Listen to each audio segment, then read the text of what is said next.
In this episode of Wiki to Wealth, we're diving into one of the fastest and most profitable thieving methods in all of Old School RuneScape, looting the chests in the Rogue's Castle. Alright, so the gear setup is pretty simple. I'm mostly just wearing some cheap prayer gear along with some diary items because they do also give some nice prayer bonuses. Obviously this is in very deep wilderness, so don't bring anything you're not willing to lose. The Wildy Sword serves as my way of getting there. It teleports you right here to the Fountain of Rune, so it's only a short run to the Rogue's Castle. If you don't have the Wilderness Sword, I guess the obelisks will do just fine. And you can also use this Anacorl teleport. In my inventory, the first item is the Locator Orb. This serves as my way of decreasing my own hit points, so every time I feel it, I get hit for 10 damage. Now, the only thing is, it can't actually kill me, so that's why I brought the Araxyte venom sac. If I eat this, then I will die, and this is how we will escape PKers. I'm going to keep my health at 1 or 2 hit points, and if I see a PKer logging in, I will spam click the Araxyte venom sac to die and go back to Lumbridge. As long as the PKer doesn't hit me, it will count as a PVM death, meaning I can keep the loot. The Locator Orb is obtained from the Dragon Slayer 2 quest, but you can also use things like the Rock Cake. Alright, let's quickly show the methods. Alright, I made it, and as you can see my hit points is at 1, so we will be praying melee, because if I steal from this chest, then that means that all of the rogues will become aggressive. Now let's say a PKer logs in, so this guy is a PKer, and he wants to fight us. The minute he logs in, all we do is spam click our Araxyte teleport, and we instantly die and get sent back to Lumbridge. Now, before I had 3 uncut diamonds, now I only have 2. We will retrieve these from Dead's office. Usually, you would have to pay a pretty decent fee to reclaim your items, but since they're all so low valued, it will be for free. Can I collect the items from the gravestone? And here you see he says, I expect it to be free for this reclaim. And there we have it, there's our diamond and our gear. I mean, this doesn't really mean much, but obviously, if you have a ton of loot, then this is a really cool system. For the final part, this is where the crafting cape comes in. You will always keep this on dead unless you're skulled, but you should never be skulled. We're quite far away from a bank. The closest bank will be to run back to the Lumbridge Castle, but obviously that loses a bunch of time, so we will be teleporting to the crafting guild bank. From here we can quickly reset and go back into the action. Alright, I think it's time to start the hour, so let's hope we don't die too often and let's make some money. Alright, just had to TP out the first time. I don't think it was necessary, but better safe than sorry. So currently only 3 minutes in, that's not too promising. Let's hope we can stay a bit longer the next time. Alright, I tried hopping to a regular world, but as you can see, it's just absolutely overrun by bots. There are 3 on this world alone. No, 4 on this world alone. Let's talk a bit more about the method. According to the wiki, you can make over 1.8 million GP per hour while gaining almost 300,000 thieving experience. Now that sounds almost too good to be true, and well, that's because it kind of is. These rates are based on looting 420 chests per hour, which is the literal maximum possible.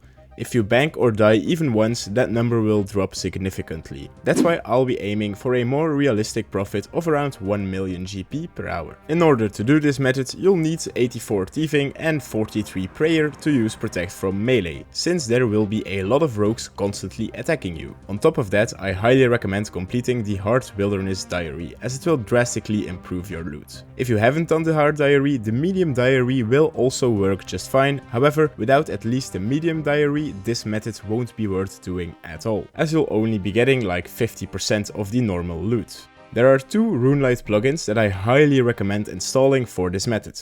The first one is the Rogue's Chest plugin.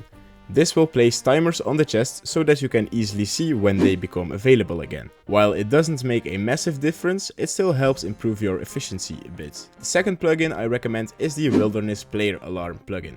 This one is absolutely essential for optimizing your chances of escaping PKers. It changes the color of your entire screen if another player comes near you, which means that you can instantly spam click your venom sac and hopefully make it out alive. Since this method takes place in very deep wilderness and the area is filled with PKers, I tested it very early in the morning to try and avoid them as much as possible. I would highly advise you to do the same and not attempt this at peak hours, as you'll likely just end up dying over and over again. If you do want to try this method, make sure you hop to a world that has a total level requirement.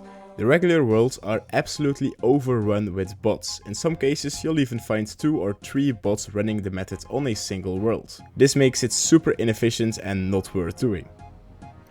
Oh, missed the level, but that was level 85 thieving. I'm also in a bit of an annoying situation right now because my screen keeps on flickering because this guy is right here, even though he's not really a threat.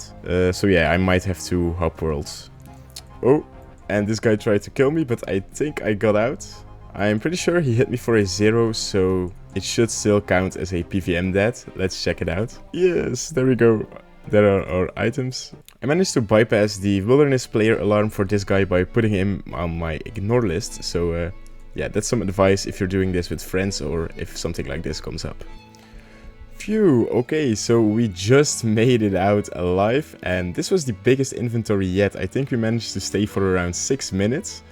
Look at all of this loot in my inventory. I managed to stay for pretty much my entire prayer bar, and I'm gonna pickpocket this one last chest, and then I'm just gonna head out to bank all of this loot and get it to safety. If you're enjoying the video, then make sure to give me a like and maybe even subscribe so you don't miss out on any future uploads, but let's get into the results. Alright, and this will be the last chest that we steal from and the end of the hour. Let's head back to safety and gather up all of the loot. Look at this inventory of loot and tell me it looks beautiful. We managed to get ourselves 1.6 million in loot, most of that coming from the nature runes, diamonds and law runes, but all of the other stuff does add up to a lot of money. Now let's go sell it on the G to see how much we actually made.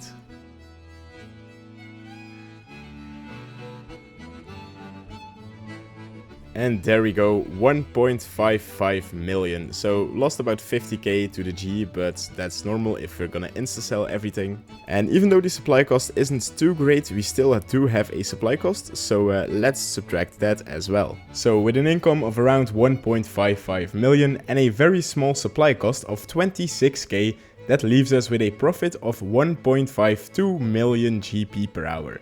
The supply cost fully comes from the venom sacks, so that's the only thing we have to factor in here. We did also get a couple clue scrolls, but since we always die when we go to the bank, they are destroyed.